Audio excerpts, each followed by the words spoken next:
from investigator Justice Bao 10 centuries ago, to enforcers who cleaned up old Shanghai, to detectives who solved Hong Kong's bizarre murders, China's produced some amazing criminals and some even more remarkable crime fighters.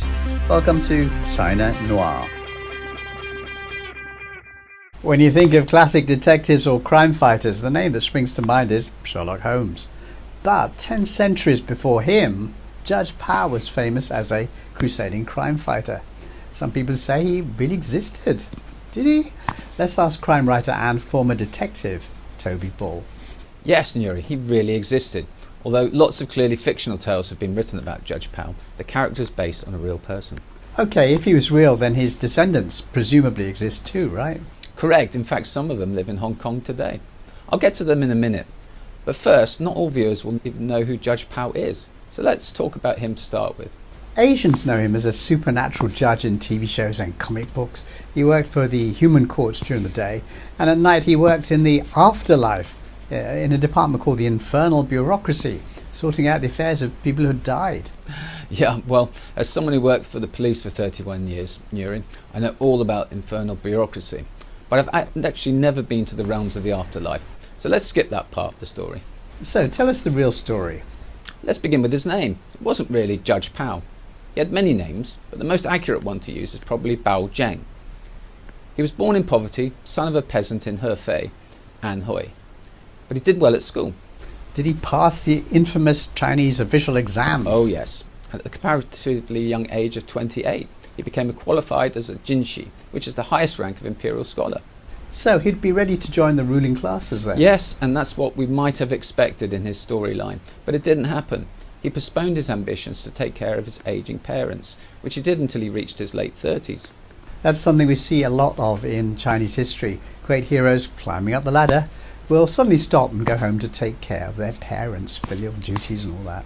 Yeah, and his career didn't seem to suffer. People in China respected young folk who sacrificed years of work to care for their parents. So he re-entered the workforce in his late 30s? Yes, and Bao was accepted into government and became a high-ranking official during the reign of the brilliant emperor Renzong in the Song dynasty. That will be AD 960 to AD 1279. What was his job? Well, he was basically not a cop or a detective as we know it, but rather an uncompromising judge. And he got a reputation for fearlessly castigating powerful imperial families. So he spoke truth to power, to use the modern phrase. He did. And he became prefect of Kaifeng, the northern Song dynasty's capital. Prefect? That title makes you think of kids at school who are popular with the teachers but seen as traitors by some of the kids.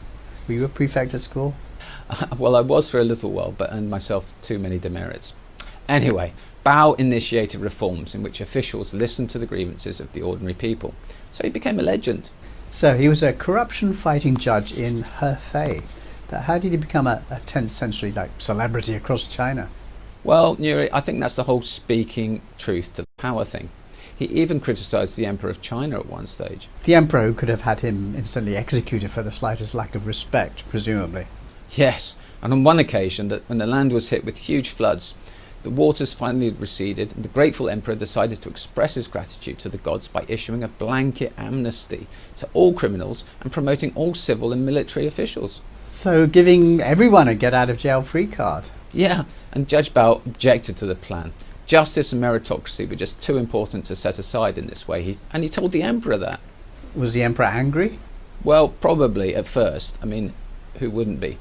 But the emperor decided to accept his advisor, and he got it right. He kept the bad guys locked up and only promoted those who worked hard in government. How did he go from being a real-life judge to being a modern-day superhero figure?